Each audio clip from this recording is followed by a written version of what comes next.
हो गया live. Hello, good afternoon everyone. कैसे हैं आप लोग? उम्मीद करते हैं कि मस्त होंगे। आप लोगों का जो बोर्ड का प्रिपरेशन है वो अच्छे तरीके से चल रहा है। थोड़ा सा आज डिले हो गया है क्लास, कुछ टेक्निकल इशू की वजह से। तो इसके लिए मैं माफ़ी चाहता हूं, और इंतज़ार करने के लिए शुक्रिया, धन्यवाद आप सभी लोगों का कि आप लोगों ने पेशेंस रखा है। थोड़ा बहुत नहीं, पूरा रखा है आज आपने पेशेंस। तो एक बार जल्दी से सेशन को शेयर कर दीजिए।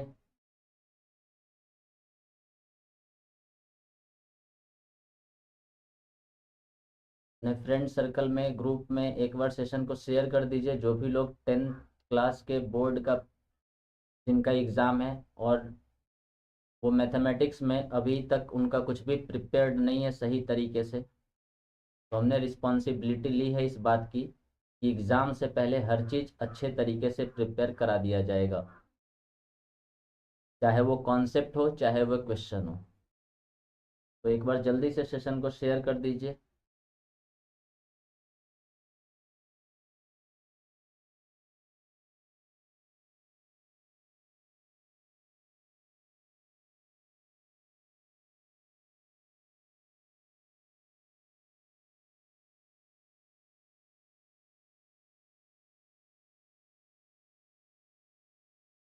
जल्दी जल्दी।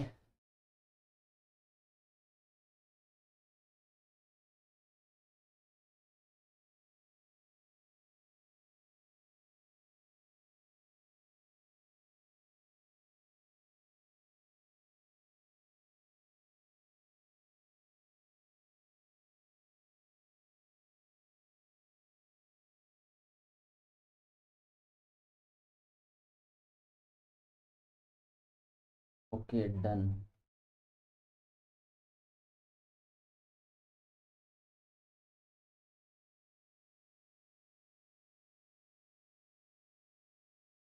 एक बार फटाफट से सेशन को शेयर कर दीजिए।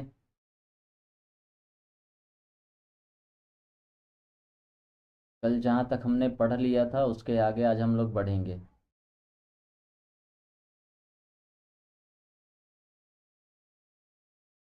ब्लॉग विथ नीरज, प्रणाम सर। नमस्ते भाई, नमस्ते।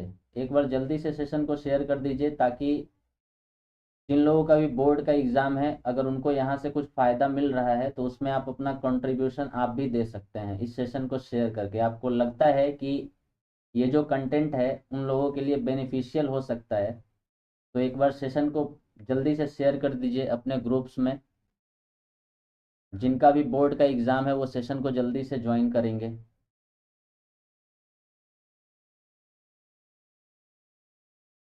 इतना तो कर ही सकते हैं ना आप।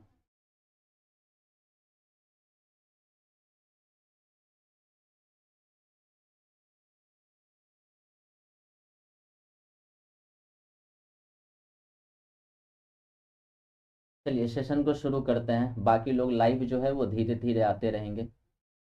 हमने कल की क्लास में क्या क्या पढ़ा था? तो कल की क्लास की अगर बात की जाए ना, तो हमने पढ़ लिया था डिजिट। एक मिनट रुकिएगा, एक सेकेंड।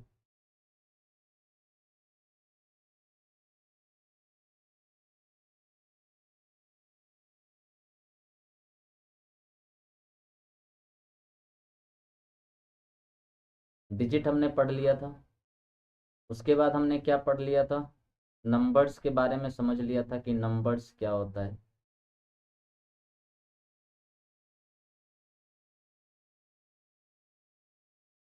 उसके बाद हमने नेचुरल नंबर के बारे में समझा था।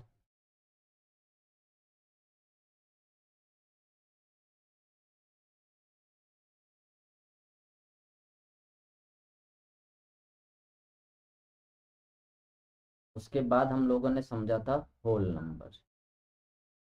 ये सब जो है ना, ये बेसिक टर्मिनोलॉजी है, ठीक है।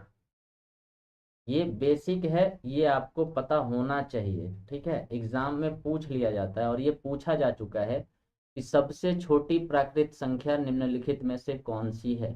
बस पेशेंस रखिए। जैसे ही बेसिक टर्मिनोलॉजी कंप्लीट होगा उसके बाद हम लोग मेन चैप्टर पे पहुंचेंगे। उसके बाद आपको कॉन्सेप्ट पढ़ाया जाएगा और उस कॉन्सेप्ट पे अभी तक जितने क्वेश्चन पूछे जा चुके हैं वो सारे क्वेश्चन डिस्कस किए जाएंगे। ठीक है। बेसिक जो बेसिक टर्मिनोलॉजी है, जैसे नंबर्स के बारे में जानना, natural number, whole number, integer, rational number, irrational number, prime number, composite number, इस सब के बारे में जानना जरूरी है क्योंकि यहाँ से भी सवाल पूछे जाते हैं। ठीक है। आज हम लोग आगे के क्लास को कंटिन्यू करेंगे। आज का जो हमारा टॉपिक है ना, ये है इंटीजर्स। तो सभी लोग हेडिंग लगा लीजिएगा, इंटीजर्स।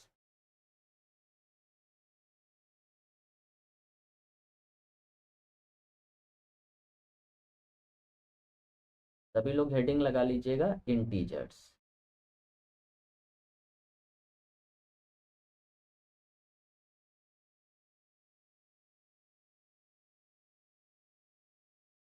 इसको हिंदी में कहते हैं पूर्णांक। क्या कहते हैं हिंदी में इसको? पूर्णांक कहते हैं। ठीक है। चीजें जो भी अगर इंग्लिश में है ना, आपको उसके लिए टेंशन लेने की जरूरत नहीं है। ठीक है। आप बिल्कुल बेफिक्र रहिए। हर पॉइंट आपको क्रिस्टल क्लियर समझ में आएगा। ठीक है। बस जो मैं पढ़ा रहा हूँ उस समय आपको ध्यान से चीजों को, मेरी बातों को सुनना है और समझना है। बाकी इंग्लिश हो या फिर हिंदी में हो, ठीक है, आप हर चीज क्रिस्टल क्लियर समझ पाएंगे। मैथ में सबसे इंपॉर्टेंट चीज क्या है? कॉन्सेप्ट को समझना। अब कॉन्सेप्ट, अब एक अगर लिखना है तो मैथमेटिकली एक ऐसे लिखते हैं, अब हिंदी में ऐसे थोड़ी लिखेंगे। एक बात समझ गए कि नहीं? तो परेशान होने जैसा कुछ भी नहीं है। पूरा क्लास जब आप कर लेंगे ना तो इतना कॉन्फिडेंस जरूर आ जाएगा कि आप बोर्ड का पेपर अगर दिया जाएगा ना तो आप इंग्लिश में क्वेश्चन आसानी से इजीली समझ सकते हैं, हिंदी इंग्लिश में पढ़ के। ठीक है। उसके बाद जिस भी लैंग्वेज में आपको पेपर लिखना हो आप उस लैंग्वेज में लिख सकते हैं, या तो हिंदी में या फिर इंग्लिश में। मैथमेटिक्स में क्या होता है कि जिस समय आपको पेपर दिया जाता है, जो कॉपी मिलता है ना लिखने के लिए, उसमें जब आप अपना नाम, रोल नंबर वगैरह सब कुछ भरते हैं ना तो एक एक कॉलम आता है स्क्रिप्ट का। तो हिंदी में, जैसे आप हिंदी में एग्जाम लिखना चाहते हैं तो इंग्लिश और मैथ को छोड़ के ना, अगर आप हिंदी में एग्जाम लिखना चाहते हैं तो सब में उस स्क्रिप्ट वाले सेक्शन में ना देवनागरी भरते हैं। लेकिन मैथमेटिक्स में और इंग्लिश में जो है ना, स्क्रिप्ट वाले सेक्शन में रोमन भरा जाता है। बात समझ में आया? बात क्लियर है कि नहीं है? अब मैथमेटिक्स में अगर स्क्रिप्ट वाले सेक्शन में गलती से देवनागरी मत भर लीजिएगा, वहां पे रोमन भरा जाता है। ठीक है।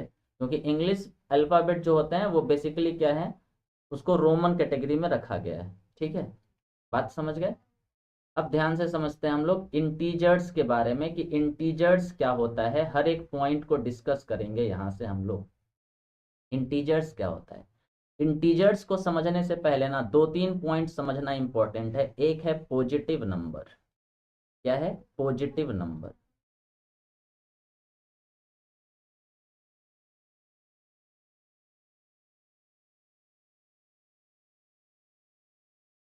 पॉजिटिव नंबर, इसको हम लोग बोलते हैं धनात्मक संख्या।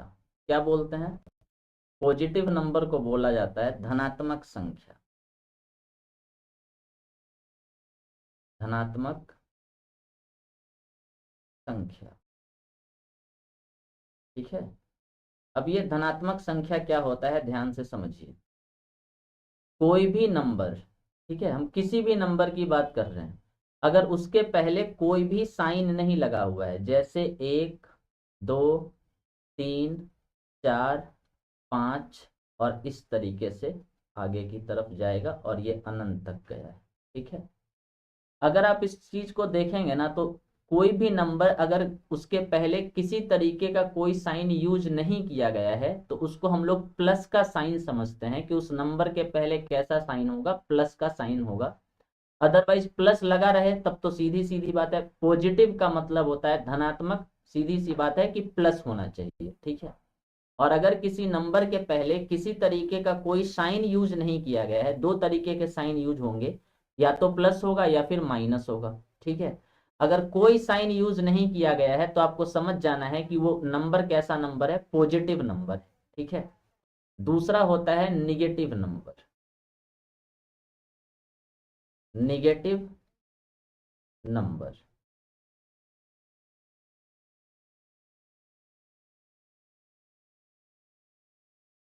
इसको हम लोग बोलते हैं ऋणात्मक संख्या।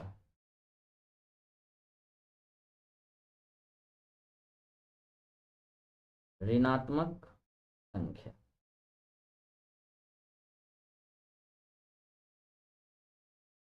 ठीक है।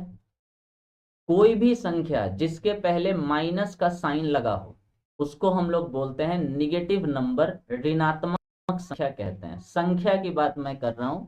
अगर कुछ कोई भी साइन नहीं लगा हुआ है तो हम समझेंगे कि वो पॉजिटिव नंबर है, मतलब धनात्मक संख्या है। और अगर कोई साइन लगा हुआ है, अब साइन लगा भी होगा तो किसका लगा होगा? माइनस का लगा होगा, मतलब माइनस का 1, -2, -3, -4, इस तरीके से अगर नंबर को रिप्रेजेंट किया जा रहा है ना, और ये कहां तक? तो -इन्फिनिटी तक। बात समझ में आया? तो इसको हम लोग क्या बोलेंगे? निगेटिव नंबर बोलेंगे, ऋणात्मक संख्या कहेंगे, ठीक है। एक और होता है, और वो कौन सा होता है? तो एक होता है न्यूट्रल नंबर।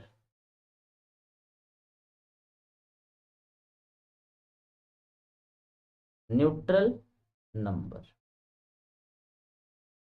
ठीक है। इसको हम लोग हिंदी में बोलते हैं उदासीन संख्या। क्या बोलते हैं? तो इसको बोला जाता है उदासीन संख्या।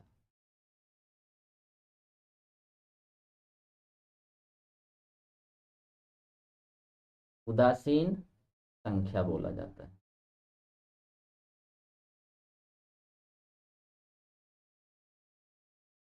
अब ध्यान से समझिएगा, ठीक है। उदासीन संख्या में क्या है, इस बात को समझाएं तो ध्यान से देखिए कि जीरो एक इकलौता ऐसा नंबर है, ना तो उस पे पॉजिटिव होता है और ना ही उसके पहले निगेटिव साइन हो सकता है। ना तो प्लस का साइन समझा जाता है और ना ही माइनस का साइन हो सकता है, ठीक है। तो इसीलिए जीरो एक इकलौता ऐसा नंबर है ना जिसके पहले ना तो प्लस, अब ऐसा नहीं है कि मैंने अगर एक स्टेटमेंट अभी अभी दिया था कि कोई भी संख्या जिसके पहले कोई साइन नहीं लगा हो तो उसको हमेशा धनात्मक समझेंगे, ठीक है। ये स्पेशली एक से लेके इन्फिनिटी तक के लिए मैंने बताया था। कोई भी संख्या जिसके पहले माइनस का साइन लगा होगा उसको हम लोग निगेटिव नंबर, ऋणात्मक संख्या कहेंगे, ठीक है। जीरो के पहले ना तो पॉजिटिव होता है और ना ही जीरो के पहले निगेटिव साइन होता है, ठीक है। इसीलिए जीरो को ना न्यूट्रल नंबर कहते हैं, उदासीन संख्या कहते हैं। बात समझ में आ गया?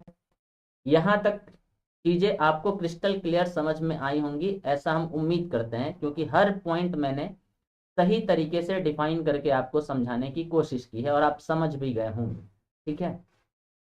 तो न्यूट्रल नंबर जो होता है इसको हम लोग बोलते हैं उदासीन संख्या। तो ये जीरो है। क्या है ये? जीरो। जीरो ना तो पॉजिटिव है और ना ही क्या है? निगेटिव है। इसीलिए जीरो को हम लोग क्या कहते हैं? उदासीन संख्या कहते हैं। आई होप कि आप यहां तक समझ गए होंगे। अगर आप यहां तक समझ गए हैं ना, तो अब यहां से हमें इंटीजर समझना है कि इंटीजर क्या होता है, ठीक है। इंटीजर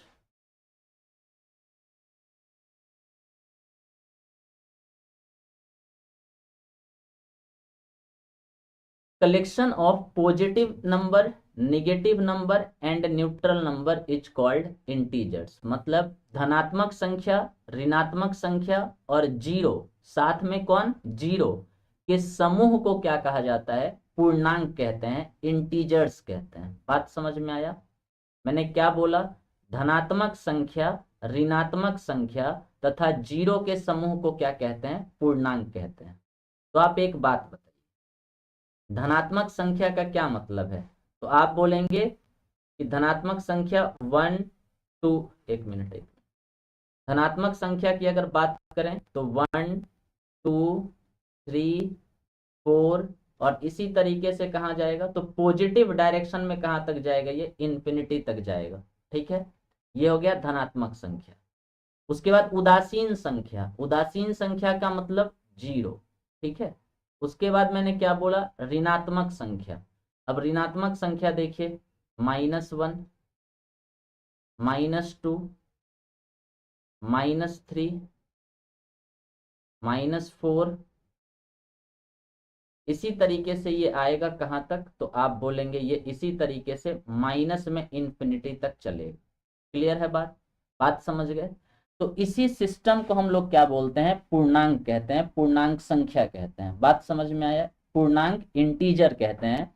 यहां से आप देखोगे तो ये धनात्मक संख्या है, जीरो क्या है, तो जीरो न्यूट्रल नंबर है, और -1 -2 -3 -4 माइनस इंफिनिटी तक क्या है, तो जवाब होगा कि ये ऋणात्मक संख्या है। तो धनात्मक संख्या, ऋणात्मक संख्या और जीरो मतलब उदासीन संख्या के समूह को, कलेक्शन की बात कर रहे हैं, समूह को मतलब सेट। ठीक है, सेट का क्या मतलब होता है, समूह, समुच्चय होता है। ठीक है, बात समझ गए? इसी को हम लोग क्या कहेंगे, तो इसी सिस्टम को हम लोग क्या कहते हैं, पूर्णांक कहते हैं। और जो इंटीजर होता है ना, इसका जो सेट होता है, इसको हम कैपिटल आई या फिर जेड से रिप्रेजेंट करते हैं। और कल की क्लास में मैंने आपको समझाया था कि जो सेट होता है ना, इसको हम लोग करली ब्रैकेट के अंदर रखते हैं। बात समझ में आ गया? तो आई या फिर जेड जो होता है, ये जेड लिखा हुआ है, कंफ्यूज मत हो जाइएगा, हम इसको सही तरीके से लिख दे रहे हैं, आई या फिर जेड। ठीक है, तो आई या फिर जेड लिखने का क्या मतलब है, आई फॉर इंटीजर ही होता है, लेकिन जेड लिखने का क्या मतलब है, आई या फिर जेड का क्या मतलब होता है, तो आई या फिर जेड का जो मतलब होता है ना, ये सेट ऑफ इंटीजर्स होता है, सेट ऑफ इंटीजर्स,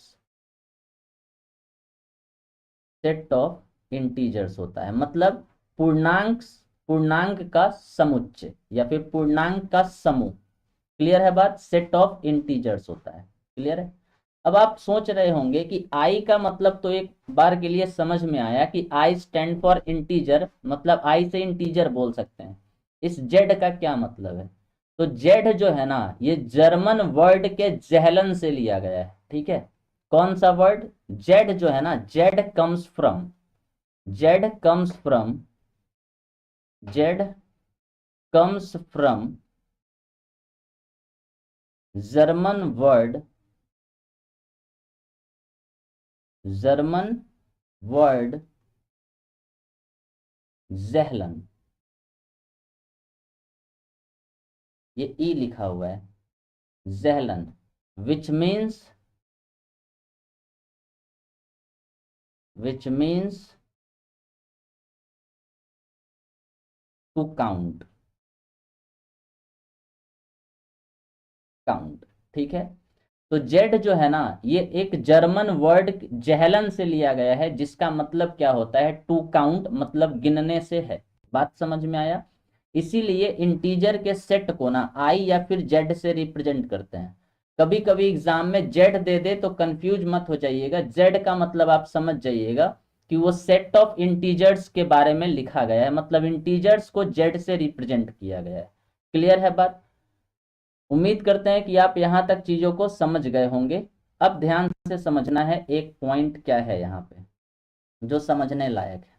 ठीक है, अगर आप इस पॉइंट को अगर आप देखोगे ना, तो यहां से क्या आपको दिख रहा होगा कि निगेटिव इंटीजर, तो माइनस इंफिनिटी से अगर आप देखोगे -1 तक, तो इस वाले पोर्शन को हम क्या कहेंगे, निगेटिव इंटीजर्स बोलेंगे। जीरो न्यूट्रल इंटीजर्स का काम कर रहा है, और एक से लेके इन्फिनिटी तक जो है ना, ये पॉजिटिव इंटीजर्स है, मतलब धनात्मक पूर्णांक है, धनात्मक संख्या है।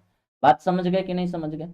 अब यहां से आपको एक पॉइंट क्लियर करना पड़ेगा, नंबर लाइन। ठीक है, जब पढ़ रहे हैं तो सही तरीके से सारे कॉन्सेप्ट को पढ़ लेंगे, ज्यादा टाइम नहीं लगेगा इसमें क्वेश्चन तक पहुंचने में। अगर बेसिक सही है तो फिर फास्ट हम लोग क्वेश्चन कर सकते हैं बहुत आसानी से। अब ध्यान से देखते हैं, नंबर लाइन समझने की कोशिश करते हैं।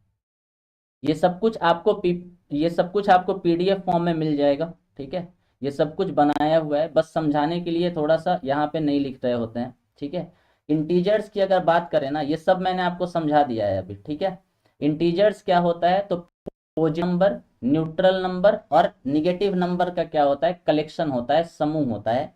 पॉजिटिव नंबर का मतलब 1 2 3 4 इंफिनिटी तक, प्लस में इंफिनिटी तक। न्यूट्रल नंबर का मतलब 0, और निगेटिव नंबर्स का मतलब -1 -2 -3 कहाँ तक, माइनस इंफिनिटी तक। इसका जो कलेक्शन होगा, समूह होगा, उसको हम लोग क्या बोलते हैं, इंटीजर्स कहते हैं। ठीक है, यहाँ पे डेफिनेशन की बात करें तो लिखा हुआ है, collection of positive numbers neutral numbers and negative numbers are called integers. ठीक है, आई या फिर जेड का क्या मतलब होता है, सेट ऑफ इंटीजर्स होता है। ठीक है, तो जेड का क्या मतलब है, तो Z comes from German word ज़ेहलन विच मीन्स टू काउंट होता है। ठीक है, अब हम लोग नंबर लाइन समझते हैं कि नंबर लाइन क्या होता है। ठीक है, यहीं पे समझते हैं नंबर लाइन के बारे में। ठीक है, लाइन मुझे ड्रॉ करना पड़ेगा, ये लाइन पहले से ड्रॉ है तो शायद समझ में आएगा आपको अच्छे तरीके से।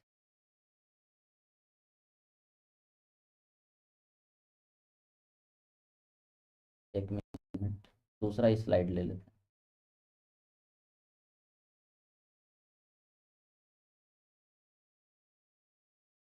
एक मिनट टाइम दीजिए।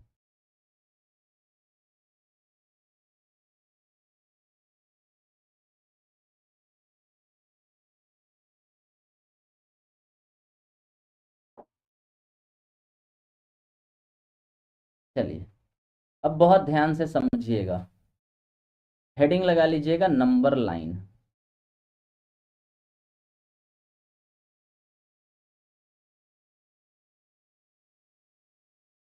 नंबर लाइन, इसको हम लोग बोलते हैं संख्या रेखा। संख्या रेखा। ठीक है,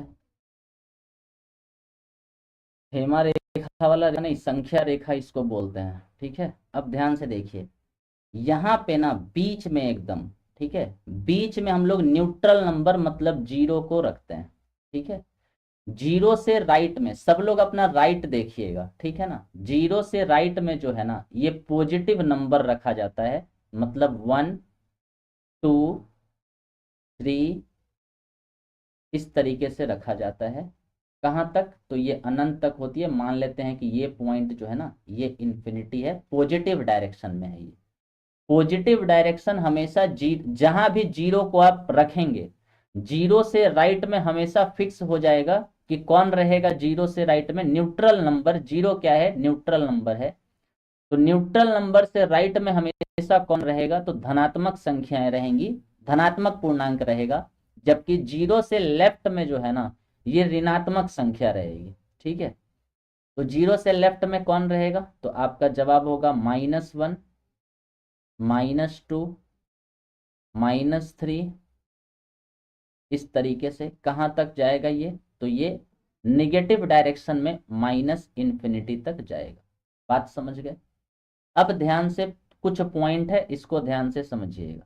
ठीक है, सब लोग अपना लेफ्ट राइट देखते रहिएगा। ठीक है, अगर हम इस नंबर लाइन पे लेफ्ट टू राइट अप्रोच करेंगे, मतलब लेफ्ट से राइट की तरफ अगर चलना शुरू करेंगे ना, ये हमारा जीरो से देखिए से, अब जीरो नहीं भी देखेंगे ना तो आप लेफ्ट राइट बस अपना देखते रहिए। जैसे ही अगर हम इस नंबर लाइन पे लेफ्ट टू राइट चलेंगे ना, लेफ्ट टू राइट,